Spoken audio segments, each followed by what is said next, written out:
Oye, ¿vos crees que, bueno, todas las generaciones parece que desde hace mucho tiempo hemos venido leyendo los mismos libros, ¿no? Decía Liliana Colanzi en alguna entrevista que había un problema dentro del sistema educativo boliviano acerca de la imposición de la lectura como un método coercitivo y no como un espacio de goce y de disfrute, ¿no? Y también los libros que se escogían para que leamos, ¿no? Si uno va a leer la Odisea a los 14 años, a los 15 años, digo, alguien que no ha tenido mucha relación con la literatura, asumo que no le va a gustar, Lo matás, ¿no? ¿no? Claro. Sí. Y le haces leer Raza de Bronce a un chico a una chica de 17 años, quizá no le va a interesar, ¿no? Quizá no le va a importar, quizá el contexto en el que ahora está viviendo el mundo ya no es el de ese, ¿no? Gracias a Dios el mundo ha cambiado por la pluralidad y la democracia en el acceso a la información, ¿no? Pero si nos remontamos a aquella época cuando no había internet, cuando en los pueblos no había librería, ¿no? Cuando te imponían, yo tengo muy malos recuerdos del colegio, porque siempre me han parecido además estructuralmente como una cárcel, pero irónicamente han sido estos libros los que me han salvado, ¿no? De esa cárcel horrible que es el colegio, o por lo menos tal como se pintaba en aquella época. Irónicamente han sido estos libros los que me han salvado, pero obviamente yo tenía compañeros que preferían saltarse la barda, ¿ah? A formar parte de la materia, y entonces ahí con algunas triquiñuelas conseguían buenas notas porque encontraban a gente como yo que les hacía los resúmenes, ¿no?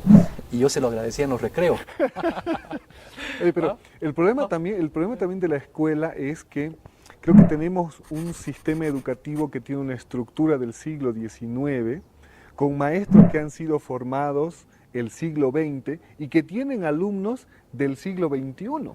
Entonces hay una discordancia muy grande y muy fuerte que creo que es uno de los factores decisivos al momento de que el estudiante, y no solamente hablando de literatura, sino de todo lo demás, no genere ese hábito por la lectura o ese gusto por la lectura, ¿no? En mi caso, bueno, hemos tenido la suerte, algunos yo tenía mi papá era profesor de filosofía y literatura, entonces siempre he estado muy cercano a los libros, a la literatura, ¿no? Pero muchísima gente ha tenido una experiencia poco placentera con la lectura. A ver, hay varias cosas ahí para apuntar porque me parece interesante tu pregunta, tu comentario. Hoy estuve con Lupe Cajías almorzando aquí en Cochabamba y me decía, dos cosas que yo le inculqué a mis hijas son las lecturas y los viajes. Me parece espléndido, me parece una dualidad maravillosa. Yo a eso le añadiría el amor, para que sea una trilogía. Claro. Con eso uno viaja por amor. Yo por amor soy capaz de cruzar el Atlántico 10 veces, ¿no? Y también lo haría por un libro. Y como que he recorrido varios países con el pretexto de encontrar o un amor o un libro o un título que no le encuentra en Bolivia. Y entonces ahí está la fuerza motora que uno tiene, que es la pasión desbordante. Ahora, hay algunas estrategias que utilizan escritores y padres de familia, que es ocultarle el libro a los hijos, ¿no? Decirle que no lean, ¿no? Si está agarrando un libro, mejor no lo hagas. Entonces les pica esa curiosidad. Entonces lo prohibido sí, te atrae. Sí, y llama la atención. Entonces yo soy de los que no se debe obligar a nadie a que lea, y el que no lee pues no sabe lo que se está perdiendo. Pero así seguramente, como él no va a ser un lector ávido, va a tener otros talentos. Es decir, la lectura no es el único talento que tiene el ser humano. Y el que quiera leer, que lea, ¿no? Y el que no quiera, pues se está perdiendo un mundo que da lugar al disfrute, al conocimiento, ¿no? Y eso, cada uno en su barco, en su lancha, navegando este mundo. ¿Estudiaste comunicación? Ciencias de la comunicación en Santa Cruz, en te Granada. viniste desde Bermejo hasta Santa Cruz. ¿Cómo fueron esos años de tu llegada a la ciudad de Santa Cruz, empezar esta carrera, lejos de ese no lugar, ¿no? De esos no lugares en donde habías estado transitando, inmigrando con la familia. ¿Y cómo fue que te volcaste tu interés por la crónica? Yo nací en Camiri. Muy pequeño, a los 7 años, mi padre lo vendió todo, él era carpintero, porque ya vino la crisis del petróleo, y nos fuimos de pueblo en pueblo como gitanos en las carrocerías de los camiones, los fines de año, cuando terminan las clases y empiezan las vacaciones, pero también empiezan las tormentas y las lluvias. Y entonces nos encontrábamos en una Bolivia casi medieval, porque los caminos quedaban cortados y nosotros nos quedábamos semanas o acaso meses viviendo en las carrocerías, claro, donde también vivían otras familias. Entonces era un encuentro con esa Bolivia, con gente del oriente, del occidente, con esos núcleos familiares que iban en busca de algo. Entonces es ahí donde yo empiezo a conocer a esta Bolivia y sin querer empiezo a conocer esa realidad que ahora la estoy narrando, ¿no? Entonces después terminamos en Tarija, estuvimos en Villamontes, Yacuiba, terminamos en Bermejo, nos volvimos a Tarija, nos volvimos a Bermejo. Una locura, cambié 1000 veces de escuela, ¿no? Claro. O sea, a medio año. A medio año de repente nos vamos. Y empezar nuevas amistades, ¿no? Lo que implica cambiar de ambiente, de temperatura, de no sentirse de un solo lugar. Y como que ahora si vos me decís de dónde sos, soy de ningún lugar y también de todas partes. Es por eso que no extraño cuando estoy en un lugar donde me encuentro a gusto, no hay un imán que me atraiga.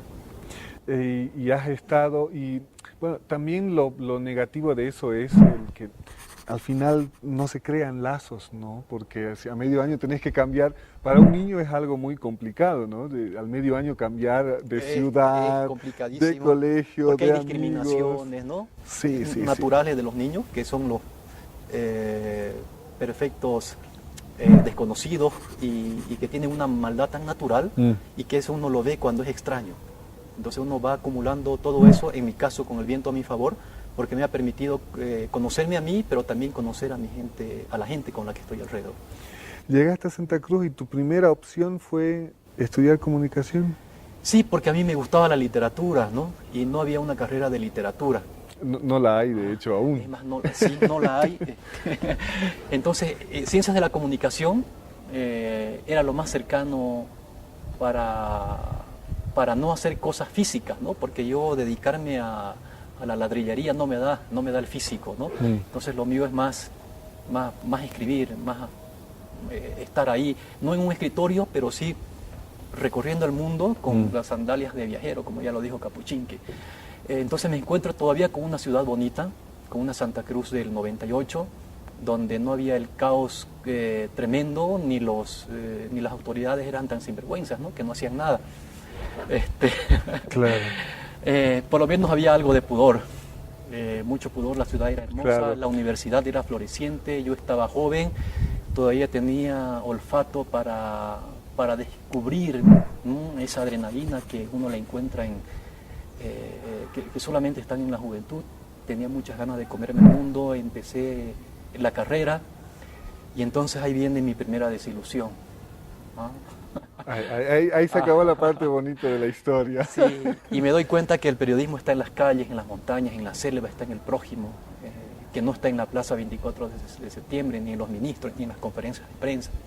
No estaba en el aula porque ahí solamente te enseñaban periodismo y basta, ¿no? Docentes muy cariñosos y todo, pero que muy pocos habían estado en las salas de redacciones. O en los conflictos, o en el lugar donde se generaba la noticia. Nada. Me acuerdo que la profesora da una tarea de escribir un reportaje. Algunos compañeros se van a la plaza, otros se van a la prefectura en aquella época, otros a la alcaldía. Yo miro mi bolsillo, tenía 40 pesos y me voy a Iquile. Iquile había sufrido un terremoto semanas antes. Yeah. Agarro un bus para pobres y termino allá, ¿no? Entonces me encuentro con un campamento de refugiados y ese es mi primer reportaje que se publica. Entonces llego donde la profesora, ¿no? Y aquí está mi referencia, sorprendidísima, nunca nadie había hecho eso, ni tampoco se lo imaginaba, mis compañeros también, y entonces ahí me doy cuenta que lo mío era eso o morir en el intento. Claro. Además con esa convicción, ¿no? hacerlo o morir en el intento. Y después llego a la sala de redacción de un diario y entonces miro a mi alrededor y todo el mundo estaba en la coyuntura apasionada, en las conferencias de prensa, en que si hubo corte de energía eléctrica, en si el ministro dijo algo, o si cierta autoridad habló mal para el otro. Yo dije, esto es una porquería, ¿no? Claro. Aquí no voy a durar. Entonces agarro y me voy a una librería, a la Yachaiguasi, y lo digo con nombre y apellido porque me dolió mucho que ya no esté en Santa Cruz. Y entonces empiezo a hurgar los libros y me topo como por arte de magia con uno, lo saco y decía Arturo Pérez Reverte, patente de corso. Empiezo a leer la contratapa, las primeras páginas y dije, esto es lo que yo quiero hacer, ¿no? Entonces eran las crónicas de Arturo Pérez Reverte sobre la guerra que cubrió cuando trabajaba en televisión española y en otros diarios. Y entonces eso me impulsa a la crónica que es con la que ahora me gano la vida.